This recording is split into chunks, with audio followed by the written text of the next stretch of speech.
পুষ্পস্তবক প্রদানের মধ্য দিয়ে প্রথমেই আমরা বরণ করে নেব আমাদের আজকের অনুষ্ঠানের প্রধান অতিথি তথা উদ্বোধক আমাদের প্রদীপ প্রজ্বলনের মধ্য দিয়ে সমাজ কল্যাণ ও সমাজ শিক্ষা দপ্তর আয়োজিত দত্তক গ্রহণ সচেতনতা মাস উপলক্ষে দত্তক গ্রহণকারী ও সম্ভাব্য দত্তক গ্রহণকারী অভিভাবকদের আজকের মিলন সভার শুভ উদ্বোধন করছেন আমাদের আজকের অনুষ্ঠানের প্রধান অতিথি সহ সম্মাননীয় অতিথিরা।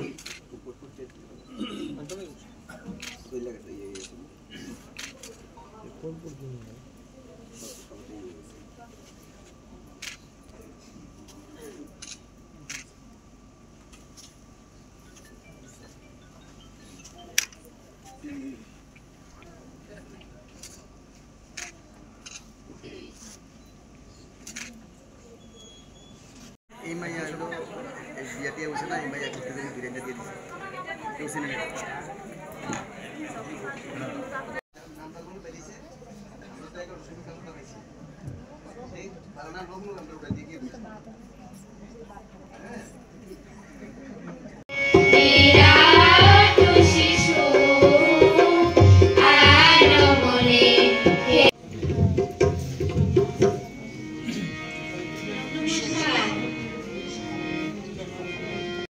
আমরা বরণ করে নিচ্ছি আমাদের আজকের অনুষ্ঠানের প্রধান অতিথি তথা উদ্বোধক আমাদের মাননীয় মন্ত্রী শ্রী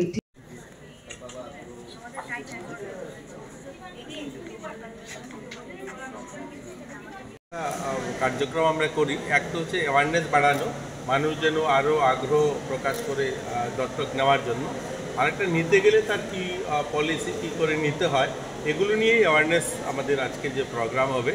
এবং আমাদের দপ্তরেরও যারা বিভিন্ন আধিকারিকগণ আছেন জেলা বা আমাদের সিডিপিও লেভেলে কাজ করেন তাদেরকেও অ্যাওয়ার করা, কী করে দেওয়া, মানুষকে মোটিভেট করতে হবে বা কী করে শিশু সুরক্ষা, তাদের পুষ্টি, শিক্ষা, এইগুলো নিয়েই আজকের মূলত কার্যক্রম।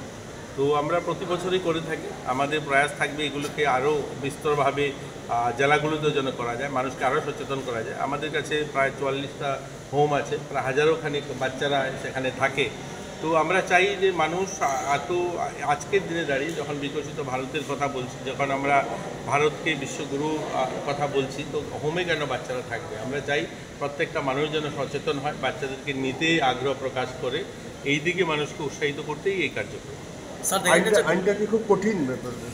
দেখুন, একটু তো কঠিনই, যেহেতু একটা শিশুর ভবিষ্যৎ, তার সুরক্ষার বিষয়, তার মানে বড় হওয়ার বিষয়, তো সেই ক্ষেত্রে কোনো গাফিলতি বা ছোটো কোনো ত্রুটি যেন না থাকে, তার জন্য একটু স্ট্রিক্ট তো রয়েছে, এগুলোকে মেনটেন করেই দিতে হয়।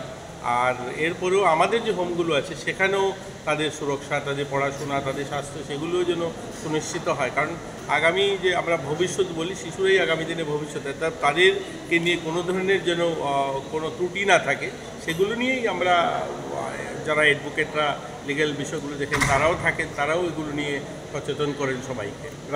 আবেদন আছে? হ্যাঁ, রাজ্যে আবেদন আছে এই ধরনের? আবেদন রয়েছে, কিছু আছে তো আপনারা জানেনই, কারা যেটা ন্যাশনালাইজ পুরো সারা দেশে একটা সিঙ্গেল পোর্টালেই দেওয়া হয়ে থাকে, সেখানে আবেদন করতে হয়। সেগুলো তো রয়েছেই এবং সেগুলো ফুলফিল করে দেওয়া হয়। এছাড়াও আমাদের এখানে যে হোমগুলো আছে, যারা মা বাবা নেই এরকম বাচ্চাও আছে, বা সিঙ্গেল প্যারেন্টস যারা লালন পালন করতে পারছে না, অবহেলিত বাচ্চা, তারাও আমাদের হোমে থাকেন। তো সবগুলোকে নিয়েই আজকের আমাদের এই অনুষ্ঠান। স্যার, এই প্রচেষ্টাকে আরও স্মুথলি, মানে আরও তাড়াতাড়ি যাতে করা যায় তার জন্য নিশ্চয়ই সেগুলো নিয়েই আলোচনা হয়, সেগুলোকে তাড়াতাড়ি কী করে দেওয়া যায়। কিন্তু যেহেতু এখানে শিশু দেওয়া নেওয়ার বিষয়, এখানে এই লিগ্যাল সাইডটাকে পরিপূর্ণ করে একটা বাচ্চাকে দেওয়া হলো, আর যে গার্জিয়ান নিলেন সে তার জীবন হয়তো যেভাবে ভেবে নিয়ে যান তাকে সেভাবে গড়ে তুলতে পারে না, সেটাও তো একটা বিষয় থাকে না। তার জন্য এগুলোকে দেখেই তারপরে দেওয়া হয়। আচ্ছা, সচেতনতা মাস আপনারা বলছেন, সচেতন তো হওয়া দরকারই। দেখুন, আমি কথাটা বলতে চাইছি না, তারপরে কথাটা চলে আসছে। আজকে দিনে আমরা অ্যানিমেল লাভার বলি, আমরা আমাদের বাড়ি ঘরে একটা পশু পালার জন্য কতগুলো টাকা খরচা করি না? আমরা সবাই করি। কিন্তু সেই ক্ষেত্রে আমরা মানুষকে যদি দেখি, হাজারো বাচ্চা আছে আমাদের রাজ্যে, কিন্তু 1000-এরও কাছাকাছি বাচ্চা হোমে থাকে, যারা হয়তো বাবা নেই বা কারো একদম অবহেলিত বা রাস্তা থেকে কুড়িয়ে পাওয়া এরকম কিন্তু হাজারো বাচ্চা যারা হোমে থাকে, হয়তো ছোট যারা তাদেরকে অ্যাডপশনের জন্য নিতে আসে, কিন্তু বড় বাচ্চা যারা ক্লাস 2, 3, 4, 5-এ পড়ছে, 6-এ পড়ছে, এই ধরনের তো বাচ্চা আছে।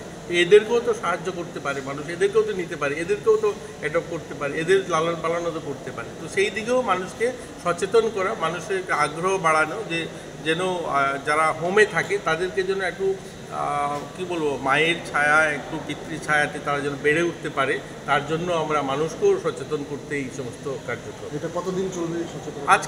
আজকের এই একদিনের কার্যক্রম। স্যার